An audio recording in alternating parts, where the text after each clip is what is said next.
So we are gathered here this morning for a good reason. Whenever Mr. Chan is in honorable or His Excellency is in our midst, it's usually for good. And today, the government and people of Taiwan have seen it fit to hand over to St. Lucia an amount in excess of $3.1 million for 5 or 6 projects. One, the establishment of a juvenile rehabilitation center. I know the Minister of Equity will appreciate this one, to the tune of $348,000. The Land Registry Vault Expansion Rehabilitation Project, $387,000. Where's the Ministry of? He's not there? Okay, but he'll appreciate that. The GEMS Digitization and Data Entry Project, that's $97,000. The Primary Tillage Equipment and Scale Appropriate Mechanization Technology for Small Farmers, that's a mouthful, and so is the amount, $450,000. Enhancing energy efficiency for agro-processing with photovoltaic power, $1.3 million, and this one is a new initiative. And lastly, the commercialization of the inmate employment program at the Border Lake Correctional Facility, another new initiative, $585,000. You're blushing, Minister. So, without further ado, I would like His Excellency I invite His Excellency Peter Chen, the Ambassador for the Republic of China on Taiwan, to deliver some remarks on this generous donation. Honorable Prime Minister Philippe Jean-Pierre, esteemed Cabinet Ministers, Deputy Speaker, Parliamentary Secretary, Attorney General, Cabinet Secretary, and Permanent Secretary, ladies and gentlemen, good morning. Good morning. I'm pleased to be here today on behalf of the government of the Republic of China, Taiwan, as we are shaping a future that shines brightly for the people of St. Lucia through delivering funding which supporting 6 projects aiming at improving the well-being of the citizens. And I would like to take this opportunity to thank Ministry of External Affairs and Ministry of Economic Development for the facilitation and cooperation. These projects epitomize the unwavering dedication of the government of St. Lucia under the leadership of Honorable Prime Minister Philippe Jean-Pierre to deliver tangible impacts on society. And the partnership between the governments of Taiwan and St. Lucia represents an extraordinary testament to our shared commitment to the universal welfare and the prosperity of our people. It is through the power of such collaboration that we can overcome challenges, unlock our collective potential, and create sustainable and meaningful improvements in the quality of life for our people. Thank you.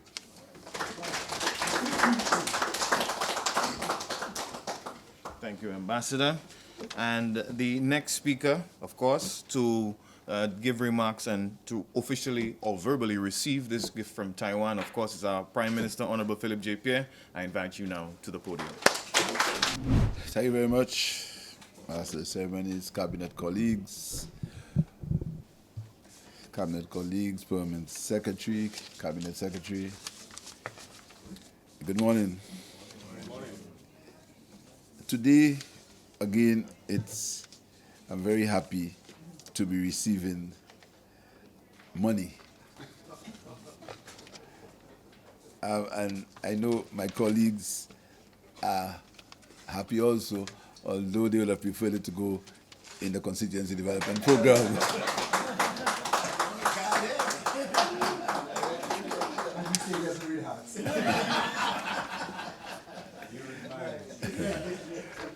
So, Ambassador, you heard the refrain for the constituency development program.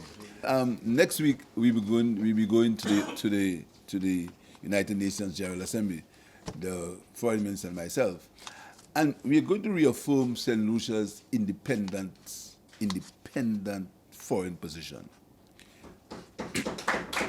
As a small country, we think we can be friends with whatever nation that we believe are to our best interests. We're going to reaffirm that position, that St. Lucia maintains that we do not get involved in the internal affairs of other countries. We respect the sovereignty of all states, but we reserve the position to be friends with whoever we want. And I want to assure you that St. Lucia is going to be reaffirming that position at the United Nations in September.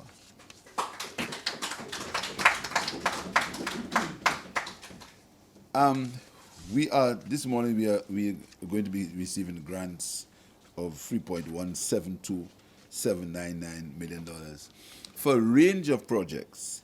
And again, it speaks to the ethos and the philosophy of the government, because these monies are going to be used for the development of our social infrastructure and the development of our economic infrastructure and the development of our service providing for the people of St. Lucia. So it's very significant. In terms of our social infrastructure, the $384,000 is for the establishment of a juvenile rehabilitation center.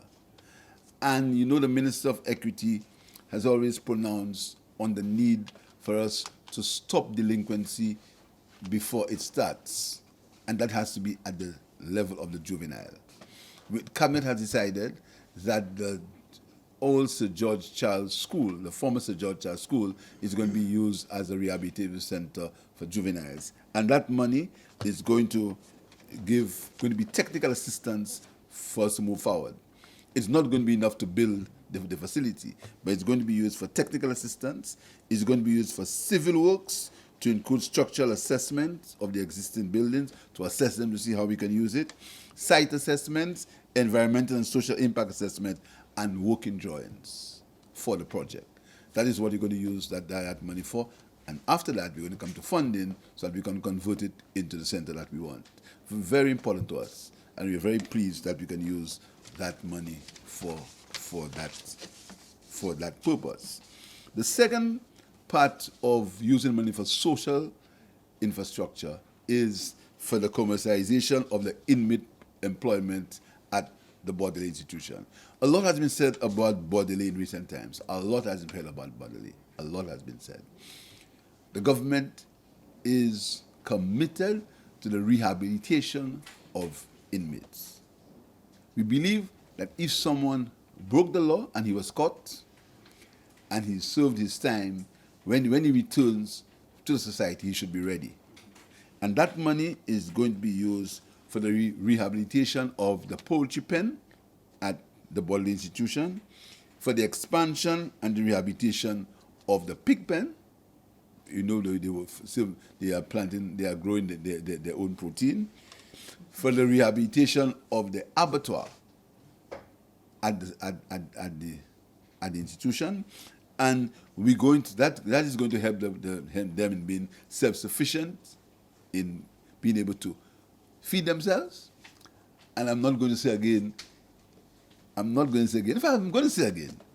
In that case, they are growing what they eat, and they're going to be eating what they grow. So who wants to take it?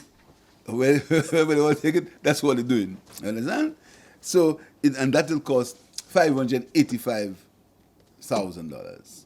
Going to be using, so we're going to create some level of activity for the people at Bordelais.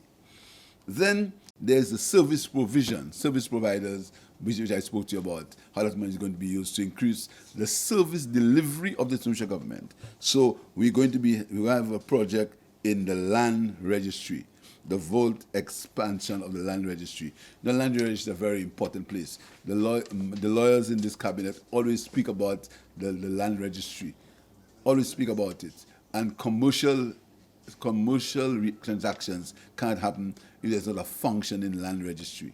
So you're going to use that money for preparation of space, transferring of 15,000 land instruments to new file folders, and the disposal of defective land registers and folders. That's going to cost us $387,000. Then we come to the driver of the economy, agriculture. Again, a diverse use of the money. That one now is for the economic structure of our country. And we're going to be using, out of that, $450,000 for the primary tillage equipment and appropriate mechanization technology for small farmers. We want to bring farmers in line with technology, but we want to make them adapt to that new technology.